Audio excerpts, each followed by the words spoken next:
तो प्रेगनेंसी का 20 सप्ताह का स्कैन ये एक बहुत ही खास पल होता है। मतलब ये सिर्फ एक रूटीन मेडिकल चेकअप नहीं है, ये तो होने वाले बच्चे की दुनिया में पहली बार झांकने जैसा है, एक डिटेल्ड टूर। तो आइए इस सफर पर साथ चलते हैं और पता लगाते हैं कि ये स्कैन हमें क्या क्या दिखाता है।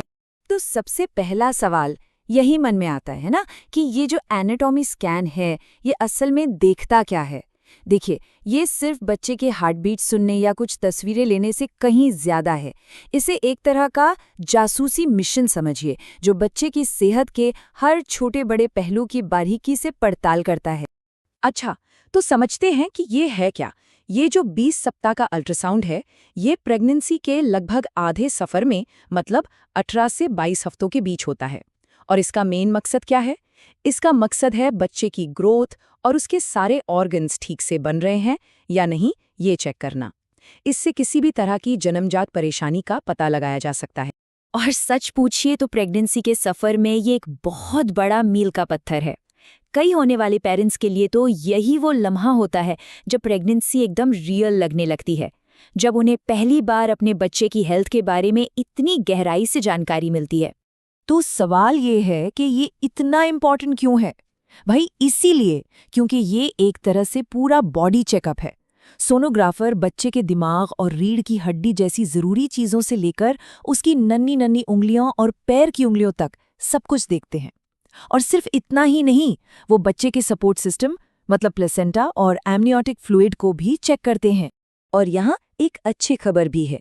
क्लीवलैंड क्लिनिक के मुताबिक ज्यादातर होने वाले पेरेंट्स के लिए ये एक बहुत ही पॉजिटिव और सुकून देने वाला एक्सपीरियंस होता है। अक्सर कोई बड़ी परेशानी नहीं निकलती जिससे उन्हें काफी तसल्ली मिलती है। तो चलिए अब थोड़ा और गहराई में उतरते हैं और देखते हैं कि सोनोग्राफर कौन कौन से खास मेजरमेंट्स लेते हैं। ये नंबर्स बच्चे की ग्रोथ को समझने के लिए बहुत बहुत जरूरी हैं। ISOUG की गाइडलाइंस के हिसाब से 4 मेन मेजरमेंट्स होते हैं। पहला है BPD मतलब सिर की चौड़ाई, दूसरा HC यानी सिर का पूरा घेरा, तीसरा AC यानी पेट का घेरा और चौथा है FL यानी जांघ की हड्डी की लंबाई। जब इन चारों को मिलाया जाता है तो बच्चे के वजन का एक काफी सटीक अंदाजा लग जाता है। अच्छा, अब बात करते हैं सिर के घेरे यानी HC की। ये मेजरमेंट बड़ा दिलचस्प है। इसमें होता क्या है कि सोनोग्राफर सिर के चारों ओर एक अंडाकार शेप में माप लेते हैं। इससे 2 बातें पता चलती हैं। एक तो प्रेगनेंसी के हफ्तों का कंफर्मेशन होता है और दूसरा ये पक्का होता है कि सिर का विकास बाकी शरीर के हिसाब से ठीक हो रहा है। इसके बाद आता है पेट का घेरा जिसे AC कहते हैं। ये मेजरमेंट भी बहुत जरूरी है, खासकर बच्चे के साइज और उसके अनुमानित वजन को समझने के लिए। इससे डॉक्टर्स को ये अंदाजा लगता है कि बच्चे को पूरा पोषण मिल रहा है या नहीं और उसकी ग्रोथ सही रफ्तार से हो रही है। और तीसरा बड़ा मेजरमेंट है फीमर की लंबाई यानी FL। ये शरीर की सबसे लंबी हड्डी होती है, जांघ की हड्डी। इसकी लंबाई से भी बच्चे की ओवरऑल ग्रोथ और साइज का पता चलता है। तो इन सभी मेजरमेंट्स को मिलाकर बच्चे की हेल्थ की एक पूरी क्लियर तस्वीर सामने आती है। लेकिन रुकिए, ये स्कैन सिर्फ इन नंबरों और मेजरमेंट्स के बारे में नहीं है। ये तो एक पूरा फिजिकल टूर है, एक तरह की हेड टू टो चेकलिस्ट। इससे ये पक्का किया जाता है कि हर चीज ठीक से डेवलप हो रही है। और ये जांच कितनी डिटेल्ड होती है, इसका अंदाजा दिमाग की जांच से लगता है। सोनोग्राफर सिर्फ सिर का साइज नहीं देखते, बल्कि वो अंदर झांक कर वेंट्रिकल्स और सेरिबेलम जैसी जरूरी चीजों को भी चेक करते हैं, बस ये कंफर्म करने के लिए कि सब कुछ नॉर्मल है। अब आते हैं इस स्कैन के शायद सबसे मुश्किल हिस्से पर, बच्चे के दिल की जांच। सोचिए, एक इतना छोटा सा अंग जो इतनी तेजी से धड़क रहा है, उसे ठीक से जांचने के लिए जबरदस्त स्किल और कई अलग अलग एंगल से देखने की जरूरत पड़ती है। ISOG की गाइडलाइंस के मुताबिक हार्ट को 4 मेन स्टेप्स में चेक किया जाता है। सबसे पहले ये देखते हैं कि दिल सही जगह पर है या नहीं, मतलब छाती के लेफ्ट साइड पर। फिर दिल के चारों चेम्बर्स को देखते हैं।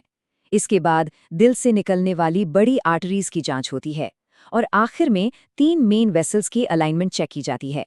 ये पूरा प्रोसेस बहुत ही बारीकी से किया जाता है। लेकिन इसमें एक चैलेंज भी है। देखिए, जैसा कि ये रिसर्च पेपर भी बताता है, अल्ट्रासाउंड की तस्वीरों को समझना कोई बच्चों का खेल नहीं है।